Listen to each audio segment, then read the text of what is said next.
নমস্কার, টিঙ্কার পাকশালায় আপনাদের সবাইকে স্বাগত। আজকে আমি আবার নতুন একটা রেসিপি নিয়ে ফেরত এসেছি। আমি বানাতে চলেছি মাঞ্চুরিয়ান মোমো।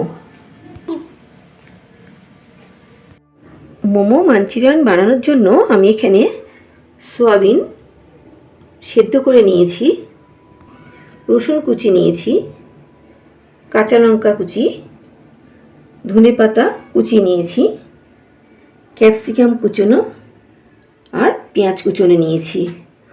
আর এখানে ভিনিগার নিয়েছি আন্দাজ মতো, টমেটো সস নিয়েছি আর সোয়া সস নিয়েছি। বাকি উপকরণ আমি তৈরি করার সময় বলে দেব।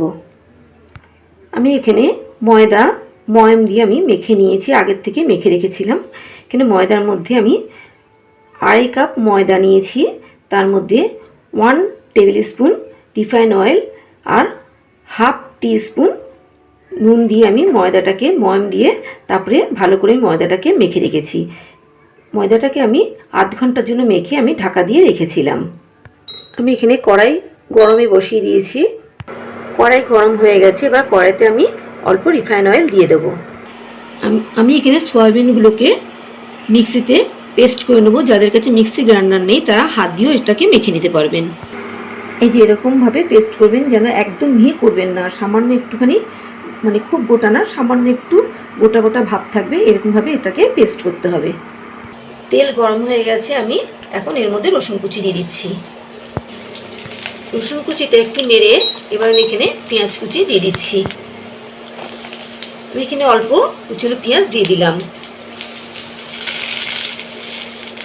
আমি এখানে 2 মিনিট মতন নেড়ে নিয়েছি যাতে রসুন এবং পেঁয়াজের কাঁচা গন্ধটা চলে যায়। এবার এখানে আমি অল্প কুচনো কাঁচা লঙ্কা কুচি দিয়ে দিচ্ছি। এবার এখানে আমি সয়াবিনগুলো দিয়ে দিচ্ছি।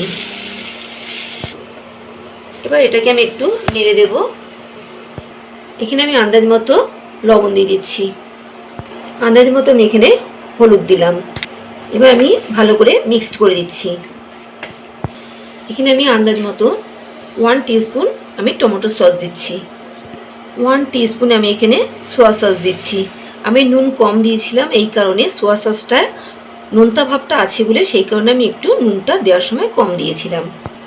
1 টিস্পুন আমি এখানে ভিনিগার দিচ্ছি। আর এখানে আমি অল্প ক্যাপসিকাম কুচনো দিয়ে দিচ্ছি।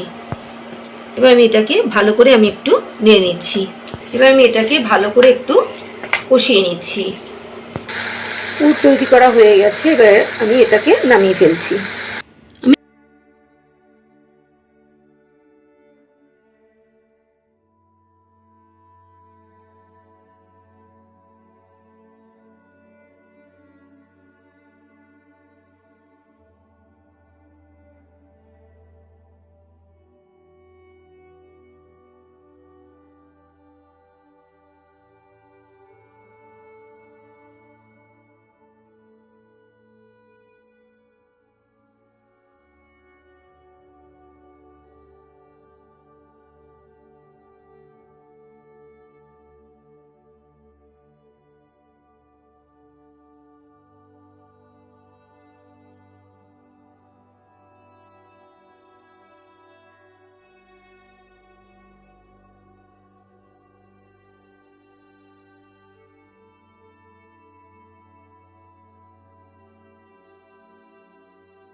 আমি একটা পাত্রে জল দিয়ে আমি এই যে এরকম ছাঁকনি একটা বড় নিয়ে নিয়েছি।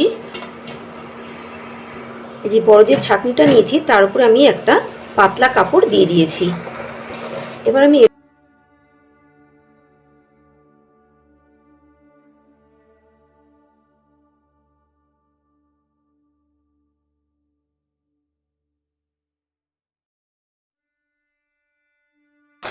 আমি একটু ঠান্ডা হলে পরে এটা উঠিয়ে নেব। গরম থাকতে উঠালে তখন একটু ভেঙে যাওয়ার চান্স থাকে, যেহেতু কাপড়ের মধ্যে দিয়েছি সেই কারণেই। আপনাদের কাছে যদি ইডলি মেকার থাকে ইডলি মেকারেও করা যায়, আর মোমো মেকার যদি না থাকে এরকম ছাঁকনিতে কিংবা কত যে সমস্ত থালা ছিদ্র করা থাকে ওসব ঝাঁঝরিগুলোতেও করা যায়। কড়াই আমি বসিয়ে দিয়েছি এখানে গরম হওয়ার জন্য। তেল গরম হয়ে গেছে, এখানে এবার আমি রসুন কুচি দিয়ে দেব।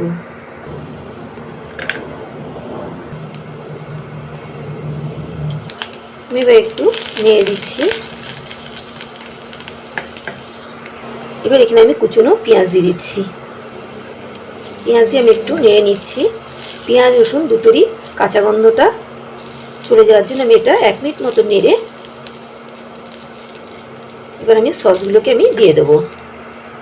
আমি এখানে 1 টিস্পুন টমেটো সস দিলাম, সোয়া সস আমি 1/2 টিস্পুন দিলাম, ভিনিগার আমি 1 টিস্পুন দিলাম। সোয়া সসটা যেহেতু দিয়েছি সেই জন্য আমি নুনটা কিন্তু একটু কম দেব। এবার আমি ভালো করে একটু এটাকে কষিয়ে নেব। এখানে আমি সামান্য একটু হলুদ দিলাম, স্বাদ অনুসারে আমি একটু নুন দিচ্ছি আন্দাজ মতো। আমি এখানে অল্প কাশ্মীরি লঙ্কার গুঁড়ো দিচ্ছি, এই কারণে এটা কালার হওয়ার জন্য এটা দেওয়া, এটাতে কোনো ঝাল হয় না। এবার আমি এটাকে ভালো করে একটু নেড়ে নেব। এখানে অল্প একটু আমি ক্যাপসিকাম দিলাম। সমস্ত উপকরণ দিয়ে আমি এটাকে ভালো করে একটু নেড়ে দিচ্ছি। এবার আমি এখানে অল্প পরিমাণ মতো জল দিয়ে দিচ্ছি। এখানে আমি 1 টিস্পুন কর্নফ্লাওয়ার আমি গুলে নিয়েছি। এই যে আমি অল্প অল্প করে কর্নফ্লাওয়ার দিচ্ছি। একসঙ্গে বেশি দিলে কিন্তু এটা নিচের থেকে লেগে যেতে পারে, সেই জন্য অল্প করে দিয়ে একটু নেড়ে দিতে হবে। আবার আমি আর একটু দিলাম, আবার একটু নেড়ে দিচ্ছি, বাকিটা আমি দিয়ে দিচ্ছি। এটাকে একটু নেড়ে দিচ্ছি। এবার আমি এটাকে একটু ঢেকে দেব।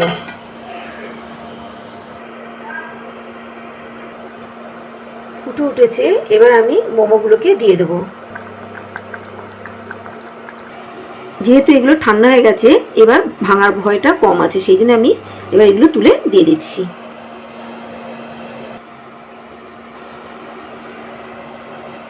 সবগুলো আমি দিয়ে দিয়েছি। এবার একটু হালকা হাতে এটাকে আমি নেড়ে দেবো। এবার এটা ফুটে গেছে, এবার এটাকে আমি নামিয়ে ফেলবো।